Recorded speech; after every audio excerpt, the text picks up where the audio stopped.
Good afternoon everyone. Nasa alauna tayo ngayon ng tanghali at medyo maulan-ulan guys. So, napapansin natin ang ganda ng view, 'di ba? Dry grass, 'di ba? Ang ganda, no? So, ayan, nakatambak lang siya kaya dumaan muna tayo saglit para lang ganda, oh.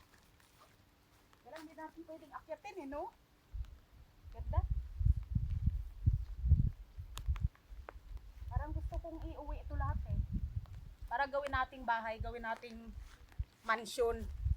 Dapat pwede natin gawin ito.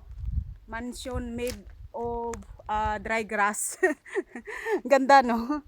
So, umuulan-ulan ngayon. It's raining now. So, I love this kind of dry grass because it's nice to build a house from dry grass. But it's not impossible for now, guys. Kasi dapat bilhin natin ito para makagawa tayo ng mansion. So mansion na made of dry grass.